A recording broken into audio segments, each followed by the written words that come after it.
rombongan siapa sih ini? Bikin macet jalanan. Otan lagi buru-buru mau syuting tahu. Lah. Bunda Iin toh. Mau kemana sih, Bun? Nanti Tan lagi buru-buru. Ikuti saja, kita lagi menuju ke suatu tempat. Oh ya udah deh, kalau gitu kita syuting Bunda Iin aja. Berangkat.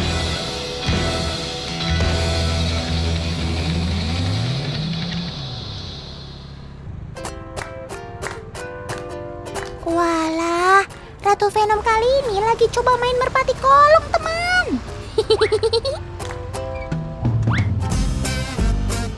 Bun, teman di rumah ada yang nanya nih, kok lokasinya nggak ada tiang kotak seperti arena merpati kolong? Lokasi belum, Bun. Sudah. Tan, ini Bunda sudah sampai lokasi titik pelepasan yang berjarak sekitar 1 km dari titik kolong. Sekarang Jojo mau lepas ya? Oke. Nah, terjawab kan teman? Ini adalah lokasi awal burung merpati dilepas. Kotak kolong yang sering kalian lihat adalah titik finishnya. Sebelum merpati-merpati ini dilepas, joki penerbang akan berkoordinasi dengan joki penerima lewat protofon. Nah, kalau sudah siap, langsung deh kita lepaskan. Terbang yang cepat, Yusuf. Kita tunggu di kolong finish.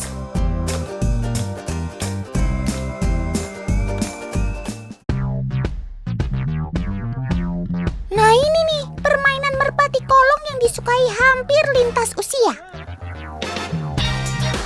Hampir di semua lahan lapangan atau dekat sawah, pasti ada arena lomba merpati kolong. Oh iya. Tapi Bunda di mana ya? Bunda Iin. Ya ampun, ngapain pakai ngumpet di bawah meja segala, Bun? Kita kan lagi main merpati kolong, bukan main petak umpet. Gini Tan, kalau lomba merpati kolong itu jokinya harus ngumpet di bawah kolong. Nah, tapi kalau lagi latihan mah berdiri boleh. Nah, sebagai joki yang menunggu di area kolong harus heboh dan semangat dong, Bun.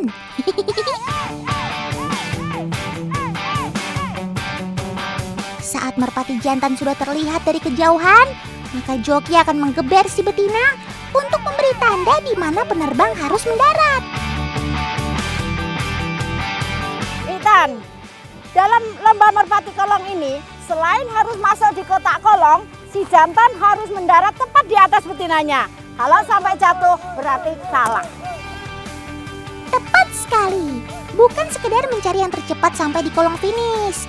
Kalau cuma cepat tapi tidak memenuhi syarat tadi, gagal jadi juara deh. Nah, gaya terbang menukik yang disebut stud inilah salah satu seni dari merpati kolong. Sebab terbang menukik untuk mendarat tepat di atas betina bukanlah skill burung yang cukup dilatih hitungan hari, teman.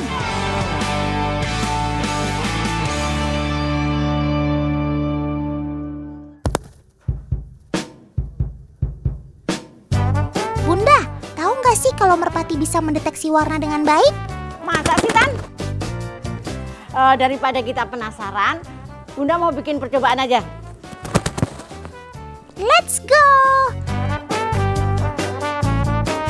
Teman, seperti yang kita tahu, merpati jantan akan terbang menghampiri betinanya. Namun, warna baju pelatih juga membantu merpati untuk mendarat. Nah, Bunda yang tidak memakai seragam akan memegang betina asli, sedangkan paman pelatih memakai seragam dengan betina palsu. Kita tes kepekaan mata merpati ya. Kira-kira ia mendarat kemana ya? Nathan, sempat terkecoh dia. Dia lebih fokus ke warna seragam daripada melihat betina aslinya. Nah loh, dari beberapa kali uji coba, si jantan lebih cenderung terbang ke arah pelatih yang memakai seragam ya teman. Itu artinya si merpati jantan lebih dominan melihat warna seragam sebagai titik fokus mendarat. Sebab merpati dapat membedakan 4 warna yang terdiri dari hijau, biru, merah, dan UV. Sedangkan manusia tidak bisa melihat warna UV. Berkat penglihatannya ini, merpati kerap digunakan untuk misi pencarian dan penyelamatan loh. Wah, wah, wah. Siapakah gerangan yang punya piala sebanyak ini? Otan jadi minder cuma punya piala juara 1 lomba panjat pohon. Oh, ini dia teman. Deretan prestasi tim merpati Gongpe Banyumas. Otan sama Bunda I jadi penasaran nih sama burung juara di kandang ini. Sekeren apa ya sampai hobinya menang perlombaan terus?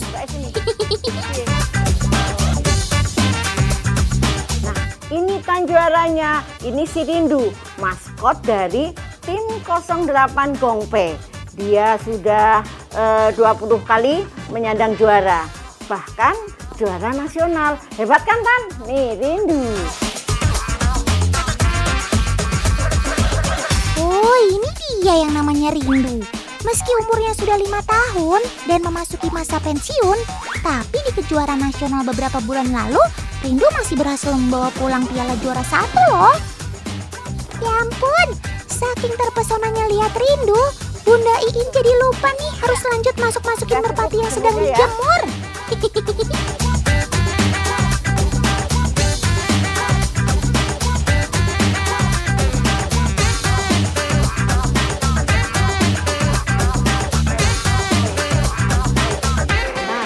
Nah, ini rahasianya kenapa burung-burung di sini itu jadi juara.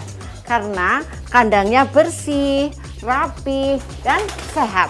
Nah, kandang ini kandang piyik dari usia 3 sampai 6 bulan. Sob, kalau kandangnya sebersih ini, Otan juga bisa betah nginep di sini. Bukan hanya sedap dipandang mata, tapi segi kesehatan burung juga terjamin berkat kondisi kandang yang rapih dan selalu bersih. Karena burung tidak boleh bersentuhan langsung dengan kotoran dan hidup bersama sisa makanannya.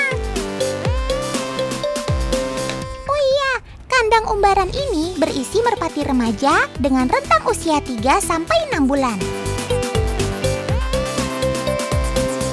Tan, pernah dengar nggak mitos merpati tentang mata jagung dan mata Jawa? Otan lupa Bun, memang apa Bun mitosnya? Nanti Bunda jelasin ya, kita bikin pembuktian bareng-bareng. Aha, Otan ingat. Konon katanya bentuk mata merpati mempengaruhi skill terbangnya teman. Merpati mata Jawa dianggap mempunyai penglihatan yang tidak terlalu baik saat terbang di kondisi gelap. Berbanding terbalik dengan mata jagung. Nah, kalau kita lihat saat cuaca cerah seperti ini, gak ada bedanya kan teman? Kedua merpati masih dapat terbang tanpa kendala. Sekarang waktunya kita terbangkan di tempat yang lebih gelap ya. Tan, ternyata mitos merpati mata jagung dan mata Jawa belum bisa dibuktikan kebenarannya. Karena saat mereka terbang dalam suasana gelap pun, keduanya penglihatannya masih sangat bagus. Umumnya para penghobi merpati pun tidak membiasakan burung-burung ini terbang di malam hari. Tapi para peneliti memperkirakan bahwa merpati bisa mengetahui arah dan posisi terbang di malam hari berdasarkan rasi bintang.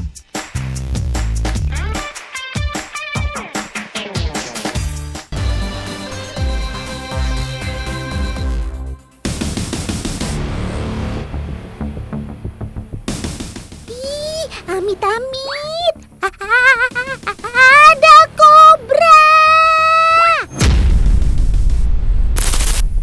Si ular sendok ini kayaknya lagi marah. Tuh lihat, tudungnya mengembang. Dan dia sudah siap dengan kuda-kuda menyerang. Gawat! Tapi kayaknya Otan kenal. Itu kan Om Gundul. Otan agak tenang deh. Om Gundul kan ahli ular yang handal.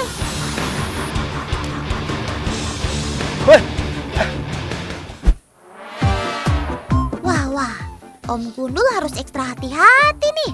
Om, jangan sampai terpatuk atau juga kena semburannya ya.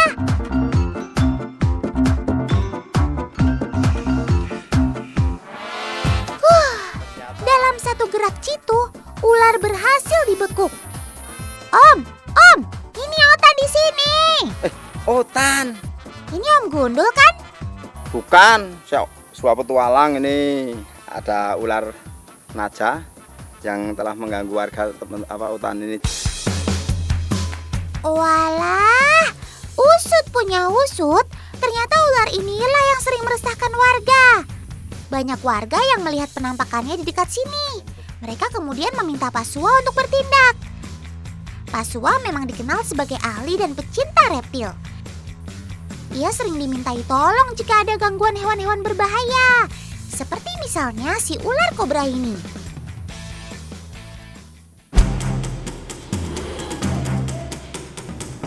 Otan ingat banget, si ular satu ini masuk dalam daftar hewan melata yang paling membahayakan. Kalian tahu apa senjatanya?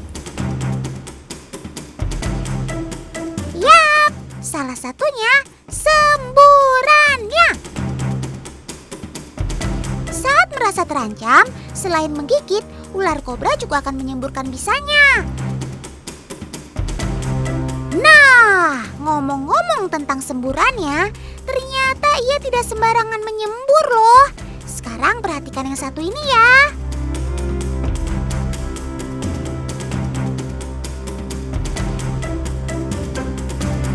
Ayo, ada yang tahu nggak? Kenapa Sobat Otan ini hanya sesekali menyemburkan bisanya? Padahal dari tadi dia sudah merasa terancam. Jadi, si ular sendok hanya akan menyemprotkan racunnya ketika ia melihat kepala. Tepatnya bagian mata. Dia cukup pintar menentukan sasaran yang akan membuat lawannya lumpuh dengan menyemprotkan bisanya ke bagian mata. Kandungan neurotoksin pada bisanya akan menyerang syaraf dan dapat membuat mata lawannya mengalami kebutaan. Tapi ada yang tahu nggak? Kira-kira sejauh apa sih semburan si ular kobra? Otan dulu pernah membuat pembuktiannya. Untuk mengetahuinya, Otan pancing si kobra yang satu ini. Ingat ya teman, jangan tiru adegan ini di rumah. Itu dia semburannya. Sekarang kita ukur. 102 cm. Wih, jauh juga ya. Lebih dari 1 meter. Cakep. Gak salah Pak Suwa masih menyisir daerah ini. Ular yang tertangkap tadi mungkin saja bukan satu-satunya yang ada di dekat sini. Hutan ini adalah hutan produksi getah pinus. Banyak orang yang bekerja lalu lalang di sini. Kalau ular-ular ini tidak diamankan dari sekitar jalurnya, bisa berbahaya bagi warga sekitar yang melintas. Singkat cerita, memang benar, ternyata ular kobra yang ditangkap Pak Suwa lebih dari satu. Wah, lelah sekali untuk menghadapi ular-ular ini. Sepertinya kita bisa istirahat di sana. Ini adalah tempat penampungan getah-getah pinus. Para pekerja sadap biasa juga beristirahat di sini.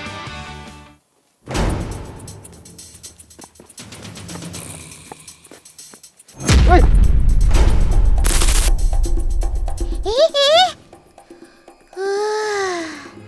Nyaris saja. Ular ini bikin kaget aja. Ini kan ular yang tak kalah bahaya. Otan ingat, ini namanya si ular gibuk. Dia juga dikenal dengan sebutan ranjau darat. Julukan ranjau darat yang disematkan padanya memang tidak sembarangan. Ular ini punya warna yang tersamar. Warna kecoklatan seperti ini pastilah sulit dibedakan dengan tanah ataupun rerumputan yang telah mengering jika tak dilihat dengan seksama. Dan jika kita lengah, kita bisa diserangnya. Seandainya kita adalah hewan buruan si ular ini, mungkin aja kita sudah terpatuk dalam jangkauan serangnya. Cara ia menyerang cepat sekali.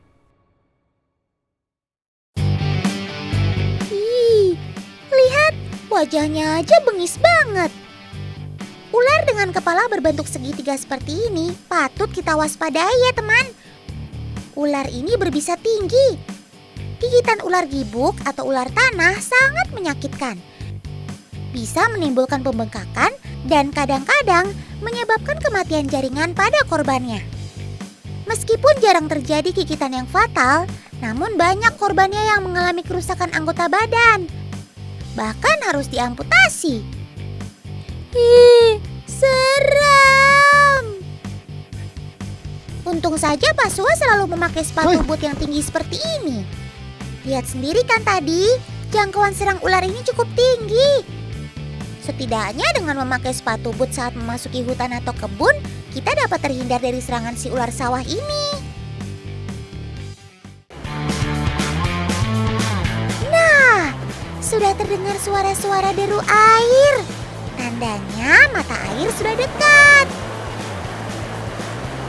Di daerah pegunungan, mata air seperti ini terletak jauh di bawah lembah. Tadi si ular gibuk sudah dilepas terlebih dahulu. Otan rasa tempat ini juga cocok untuk melepas kembali si ular kobra Jawa alias si Naja. Tempatnya tidak dekat dengan pemukiman dan sepertinya tidak ada banyak jejak yang menandakan orang sering berlalu lalang ke sini. Otan rasa ketersediaan sumber air dan juga sumber makanan bagi si ular kobra cukup melimpah di sini. Baiklah, selamat bersenang-senang di tempat barumu ya kobra. Ingat, jangan ganggu dan menakuti orang-orang lagi loh.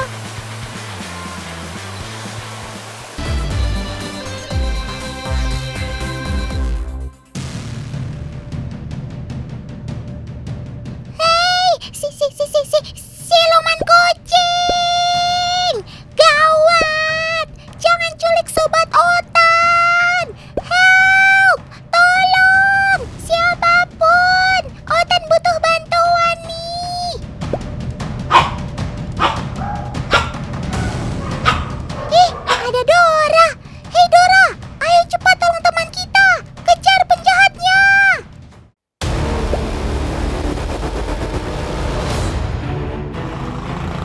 Loh, kamu ternyata bukan anjing biasa toh, tapi anjing super. Baiklah kalau begitu. Oke, Super Dora, waktunya beraksi. Yeay, semangat Dora. Ayo cepat kejar dan kalahkan mereka dengan kekuatan supermu. Wow, benar-benar super. Otan yakin kamu bisa mengejar penculik itu. Yippee! Super Dora berhasil menaklukkan si penculik bertopeng. Kat, bungkus. Walah, ternyata ini lagi pada syuting toh. Seru juga ya.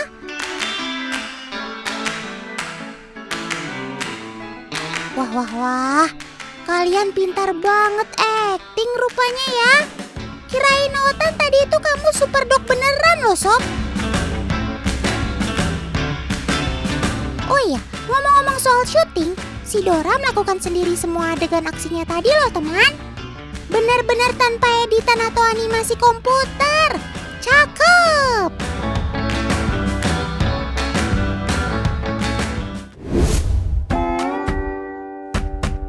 Tapi tentu saja kemampuannya ini hasil dari latihan dengan para pelatihnya. Tuh lihat, mulai dari latihan kelenturan, lompatan, hingga berdiri seimbang di atas bola, rutin dilakukan agar si Dora semakin mahir teman.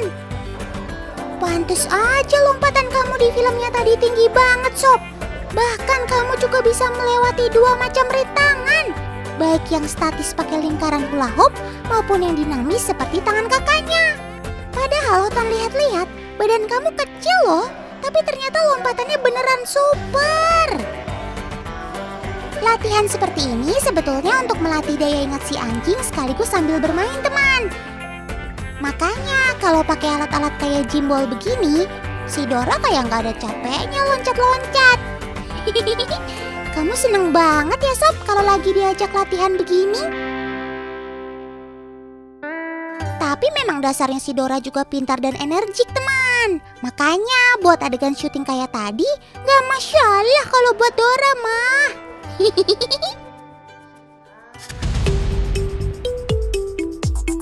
Oh iya, Ngomong-ngomong soal kostum, teman di rumah ada yang penasaran nggak? Kok si Dora bisa pakai baju ala anjing super gitu sih? Nih, Otan mau ajak kalian main ke butik pakaian khusus untuk Anabul. Tuh ada Karani lagi milih-milih baju buat anjingnya Fritz. Ngomong-ngomong soal fashion, Otan yakin deh kalau koleksi buat Anabul ini nggak kalah sama koleksi baju manusia. Bahkan di sini bisa custom, alias pesanan khusus sesuai dengan permintaan pembelinya.